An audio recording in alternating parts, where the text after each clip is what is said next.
Welcome back to the Bold Moves podcast. We're so glad that you're with us today. We're diving right in. We're in the middle of this series called Hot Mess right now. Anybody identify with that? Your life ever been a hot mess? Absolutely. I have three kids. I have three kids, yes. Which time of the day are you talking about? I remember, like, vaguely life before kids, like when everything was just normal and easy, and it seemed like such a different world. Like it's completely different. Life really is messy. Especially Micah, our Nashville campus pastor. Yes. Every time she tells me, every time you talk about your children, it makes me want to not have children. Oh, my word. And I was like, but it's like the best thing. They really are the best thing ever. Yeah. And it's just chaos. It is. It's total chaos. Kenzie and I recently had like kind of like a date night, like on 2 out of 3 days in a row. Oh, that's a great thing. And it was like so weird because it was like, the kids are just home and we don't have to. Do you even love your kids anymore? Like so much, but also actually more because you've gotten time away. In those 2 days, did you forget you had kids at home? Like, this is great. I did not, because the constant reminders of like the texting on the other end, like, yes, hey, your kid is doing this. What's going on? There is that. Yeah. It's fantastic. To be clear, kids are the best. I'm not complaining about kids. I just remember life was so much less chaotic. Your kids are more them. independent. So. Oh, to be clear, Dana and I went away last weekend for one night. We went to Chicago for the first time in a long time.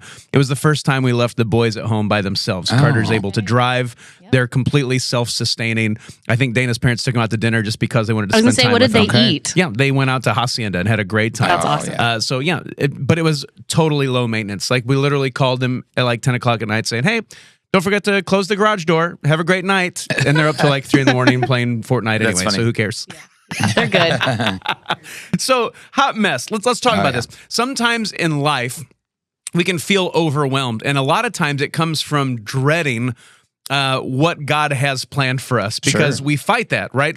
I think that my plans for my life are better than God's plans for my life. Nobody likes to admit that, but that's the fight that we always, every single one of us has to come to a place of surrender and saying, okay, God, not the way I want to do life, but the way you want me to do my life. Oh, yeah. And so there's this weird sense of dread that we actually all have to face, where I am dreading this moment where I know that I have to give up surrender. Like, I have to give up something that I'm holding on to tightly and then trust that God's going to show up and actually be who he says he's going to be. Like, that his way for my life is better than my way for my life. And so there's just dread. And there are moments in life that you dread that end up being good things. I don't know if you guys are like me, like going to the dentist. Like, I know that ultimately the dentist is good for me. It's going to be good for my teeth. My teeth will be clean. If I have cavities, I get them filled. But who likes going to the dentist? I dread it every single time. That's true. I have put off going to the dentist. That I actually got a text yesterday from the dentist that was like, hey, we have an opening. Like, would you like to come in? And I said, no.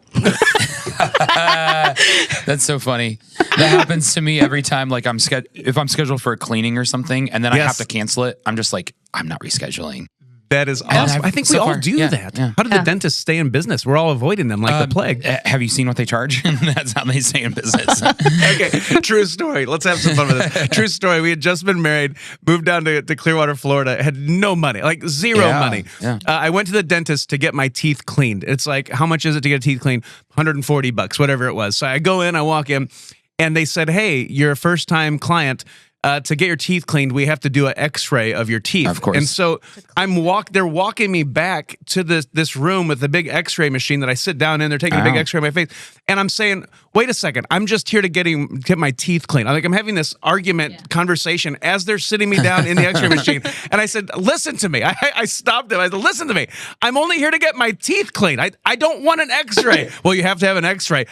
I'm leaving. I literally just walked. I bolted out. It was like I was escaping some prison, like trying to get me to do the X-ray. It was hilarious because they were trying to charge me like $300 extra. Like, I don't have $300. Get me out of here. Help. That's funny. We all are so happy that you did that on behalf of humanity. Thank you. Yeah. Thank you for walking out. Makes me wonder how many people bolted out like that, or they just get you in there and the pressure is, okay, I'm here. I'll just sit here and get my X-ray. And what does that even, I'm not even convinced that is even worth anything. We'll have to ask a dentist friend. What does that really do? We'll just ask for honesty on a later date and see what's going on there. But no, there's things in life that we dread. Like me in my late 40s now, I say that 47, I'm just putting myself as mid to late 40s now. It's come time in my life where my doctor has said, Tim, it's time to schedule that colonoscopy. And I'm going, I'm How about good. that? I'm good. And I went back for my annual physical a couple months ago, and my doctor, she kind of, it was this weird smirk, and she said, "We see that you ghosted our phone calls for scheduling a colonoscopy last year." And I'm like, "What? No, Me? that didn't happen." That doesn't sound like me. Yes, because I am dreading with complete, total dread that moment and what that entails. I don't want to do that. Yeah. So yes, I've been putting it off. I don't know. Is it just me? Do you guys have those moments in your life that you just putting it off? You dread? Yeah, well, John's wasn't so bad. He says, take the pills. And Pills. not the drink. It's like a Matrix moment. The red pill or the blue pill? Like, Just don't do the drink is what he said. But, oh, okay. Got it. things that we dread. Well, John and I talk about, like, we like to keep a clean house as best as we can with 3 kids. And so we always have this, like, we're pretty good at, like, we partner on all the chores. But and we'll look at each other and like, which chore do you like the least or do you like the most? Like, that's good. And we like he loves doing the dishes. I hate doing the dishes. I'd rather do the laundry. He hates the laundry. I love the laundry. But we have that moment like where we kind of high five each other like, yes, we have to do. So you've got the rhythm where each of you is doing the thing that you hate less. Yeah. That's good. Yeah. I mean, that's fantastic. That's a good way of getting around it. That's our simple dread. Great solution. We'll toss up like who gets to put this kid or that kid to bed. That's hilarious. Yep. Okay. Yes. Got it. So you feel that too, Corey? Oh, there's one right now that seems to be a lot easier. And honestly, like, I kind of like doing that one better. We're not trying to have favorites here, but there's better kids. Sometimes at bedtime, there are favorites. That's fantastic. I routinely tell both of my boys that they're my favorite when we're all isolated and alone. Like, you're my favorite. You're my. So they both hear that all the time. Yeah. So I don't know if that's healthy or not. I could be creating a whole terrible dynamic between them. They figured it out tension. By now. Like they've talked amongst themselves. They realize that. Yeah, I'm not as sneaky as I think I am there. That's hilarious. So when it comes to dread, we've been talking through the story of Moses in this series, Hot Mess. What's wild is that Moses finally gives in and says, "God, I'll follow you. I trust you." He says, "Lead my people out of Israel." He goes and the 10 plagues come on Egypt. And it gets worse for the Israelites. So it's like Moses is being obedient. He said, "God, all right, even though I'm not your guy," he made all the excuses. Yeah. He goes to lead him out, and it gets worse. Like, it's a worst case scenario. Like, God, I've given you everything. Why didn't life get better? Like, where are you? Sure. And so Moses is at this place where he's having to come to a place of surrender. He is at a place where he is dreading, like, what's next? What else are you going to ask me to do, God? Because this is terrifying. And I think that a lot of times in life, we all just end up at that place of dread, and it paralyzes us because it comes down to fear. And the reality is, I have to be able to trust God that he is who he says he is, that he's going to do what he said he will do, and that his plan is the best plan for my life. And I think what's fun to see is in people's lives when they come to that place where they realize, okay, the way that I'm doing life, I'm trying to do it on my own. It's not working out the way that I thought it would.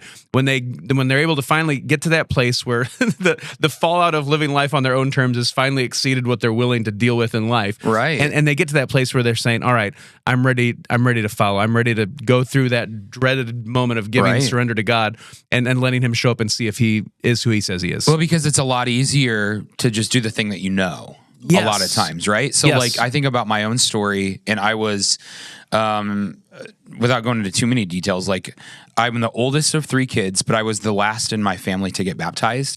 Oh, interesting. And I went on a weekend. I've probably talked about this before, but I went on a weekend when I was 16 years old to like a youth retreat weekend. And it was very difficult for me to say yes to going to that because I kind of knew, like, I don't know, God was working in my heart, even though I hadn't like officially gone through the process of, I would say, giving my life to him. And I knew that he was chasing after me, if that makes sense. Yeah. And I knew that was probably what was going to be the result of the weekend. Yeah. And but you're also dreading it. I didn't want to go because I know my life. I know the things that he's going to make me deal with when I'm there. Right. And so it's like, I kind of not felt comfortable because I didn't love the way that I was living my life necessarily. Like, I had things that I needed to give over to him for sure. Yeah.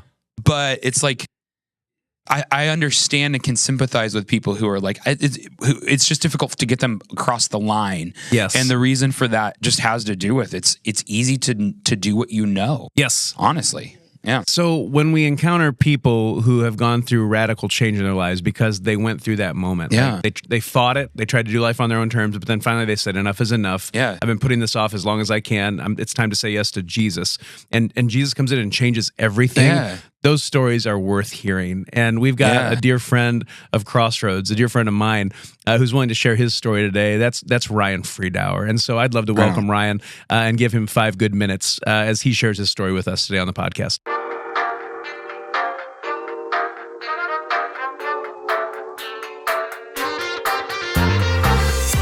Ryan, thank you so much for joining us on the Bold Moves podcast and being willing to share your story. Thank you, man. I'm glad you're here with us today. I'm happy to get my story out there. So here's the thing.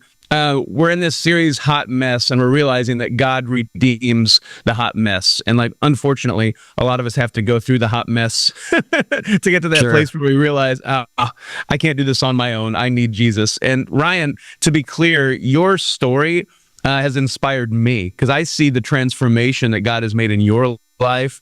And I think it's just a story that would benefit a lot of people. So tell us your story, man. Like, where does it begin? Where do we start with your story, Ryan? Oh, man. So my story, I grew up a normal childhood. That's good to know. You were normal. I was fairly normal. My biological father left when I was like 1. He left my mom and I. And my mom ended up remarrying when I was about 7 to a fantastic man that I honestly call dad now. He taught me everything that I know. I worked a lot when I was a teenager. My first job was at El Toro restaurant when I was 13 years old, working in the kitchen. Perfect. And then through high school, worked bagging groceries at Martin's and all that fun stuff. And my senior year of high school kind of got mixed with the wrong people. Sure. And then it started with the smoking weed and doing, things that I shouldn't be doing. Sure. And then shortly after that, about 21-ish, I met Carrie, my wife. And we ended up getting married in 1998, and we didn't live we didn't go to church, Right. and and even through growing up, we didn't go to church. We didn't go to church on Christmas. We didn't go to church on Easter. God was not. That was not part of your life at all. I mean, like, it was a complete foreign concept. Okay, not at all. Not at all. So, once we had Molly, I kind of told myself, hey, maybe you should stop, smoking the weed and live a better life. So I stopped, became a social drinker, drank occasionally here and there. And then honestly, Tim, it just snowballed into, drinking more and more and more. Yeah. And eventually I became a functional alcoholic. And a functional alcoholic is literally somebody that builds up a tolerance so much that they can just drink and live their life just like a normal person. I got up, went to work every day, took the kids wherever they needed to go, softball practice, taekwondo practice. I lived a normal life, but inside I was a complete alcoholic. Wow. So... and you were Molly's youth pastor. I was. So the story with Carrie there and the whole Florida trip, but so she had been coming to youth group. And let me ask this question, Ryan. Yeah. How did Molly get involved with the youth group? Because that was kind of the first inroad with you guys, wasn't it? So yeah, that was completely Alexis Kern.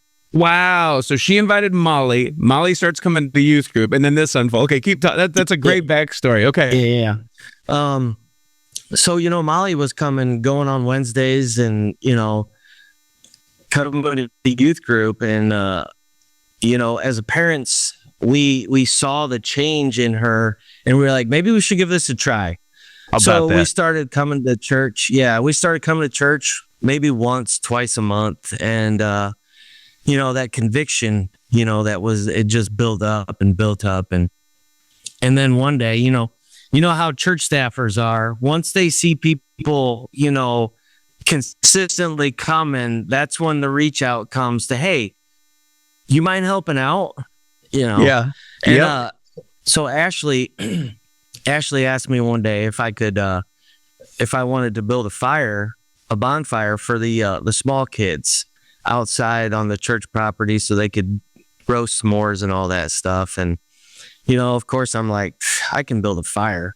So we had a fire, and the kids all did their thing, and they went inside, and the 6th through 12th graders, they were outside doing the color wars. With the stupid chalk that is absolutely a mess. It's a disaster. It is. And they had finished up, and so they were completely covered in chalk. So they were not going to let them back in the church. And so they came over to the fire, and the worship pastor and the youth pastor at the time, they threw tons of skids on this fire, and it was 40, 50 feet tall. There were probably 150 kids at youth group that night, and they started playing Our God by Chris Tomlin.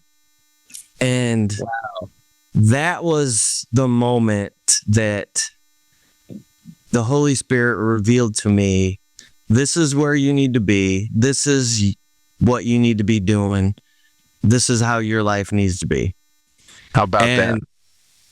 And, that was in October of 2014, I think.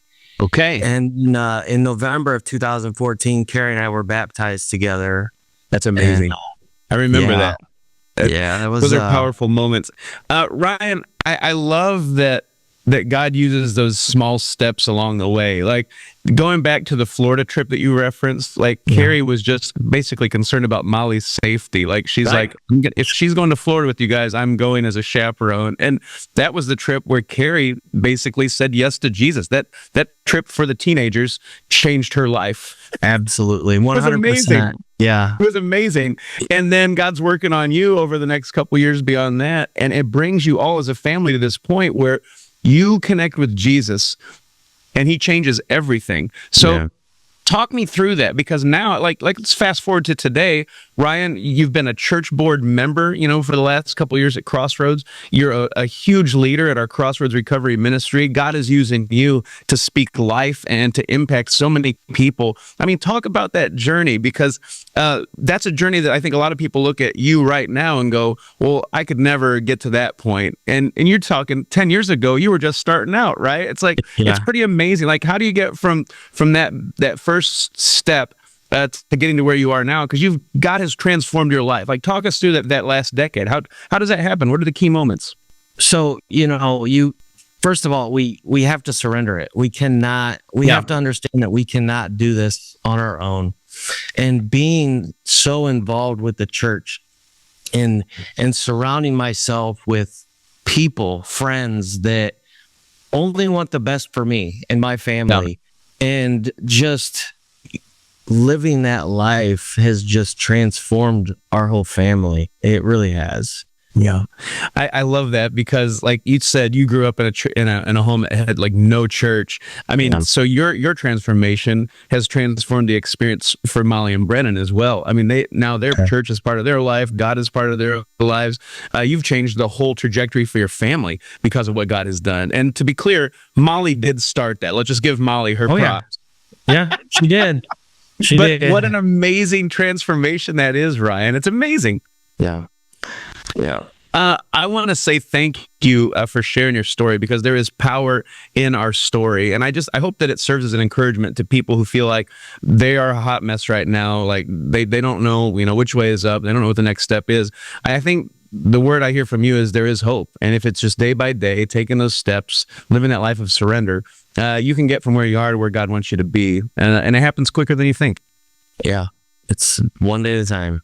That's awesome. Well, Ryan, thank you. I appreciate you, man. Thank you for all you're doing. You are impacting and changing all kinds of lives. You are actively living out our mission and connecting people with Jesus. So thank you for who you are and what you're doing. Excited to see how God has used you. Thanks for joining us today, man. Thanks, Tim.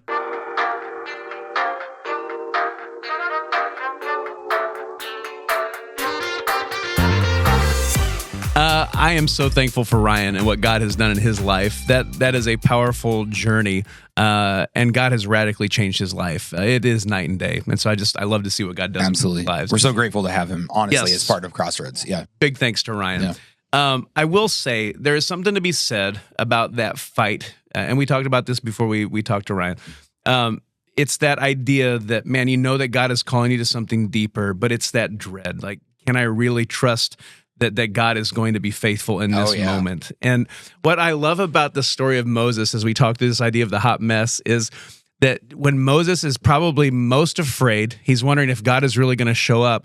God does this flex. It's so crazy. He basically goes on a rant with Moses and just kind of says, hey, remember who you're talking to. And he says in like 3 consecutive verses, I am the Lord. Like, I will free you.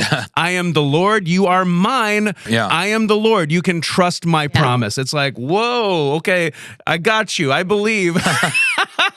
And it's a big moment. Like, it's a big moment. But also, I'm grateful that God does that because we need that. We do. And I think when it's in those moments of really, truly believing that's what helps us overcome our dread and like, okay, fight through this. I know that what's on the other side of this dreadful moment is actually to my benefit. And I'm just going to trust God with it. The key word is trust, right? Yes. So like that's why dread happens in the first place, is because really it's just a lack of trust. Yes. But don't feel too bad about that, because that actually makes sense. Trust is built over time. Sure. You don't just automatically throw your trust into somebody. Like, we spend our whole lives learning that people are untrustworthy, actually. We get hurt. People let us down. Yes. So that totally makes sense. But it's that rhythm. That's like, we started, I told a little bit of my story at the beginning. Like, when I gave my life to Christ, I've been able to take steps of faith and obedience along the way so much easier after that first one because of the way trust is built. Oh, that's so good. And so I just think that that's important for people to remember. Like, it takes courage. It does. Really, to get started. But once you get started, it's like a snowball effect. You can just kind of keep rolling. Yeah. So at the risk of being really lame, it requires a bold move. Oh, a bold move, if you will, that doesn't make any sense. Move forward. and once you start making those bold moves, stepping out of your comfort zone, God shows up, and those moves get easier and easier to make because your trust grows. And it's bold to keep going. Yes. I mean, it's bold to start, but then how often do you get like in the middle of everything and you're like, all right, I'm tired. Get lazy, apathetic, whatever. Or you're just waiting on God like Moses was waiting, and you're like, oh, it's bold to keep going. Yeah. To keep pressing on into the unknown, because there's always a next step. God's always calling us to more, and that's where life is lived to the fullest. I guess I'm encouraged by all of this, the story of Moses, hearing Ryan's story. There's something to be said about the moments in life that we dread. Those are actually moments I think that we should circle and lean into, because usually if I'm dreading something and God is in it, it's just because I'm trying to hold on to something and I need to let it go, and I need to trust that God is faithful, that he is who he says he is, and that he's out there just like he was with Moses saying, hey, I will give you freedom. Yeah. You are mine. You can trust my promises. Like, I feel like we need to hear God saying that to us over and over and over again. And so I would encourage you, if you're watching today and you made it to the end of the podcast, congratulations. Man, you might be dealing with a moment where you're dreading like a next step out of that comfort zone that God is calling you to.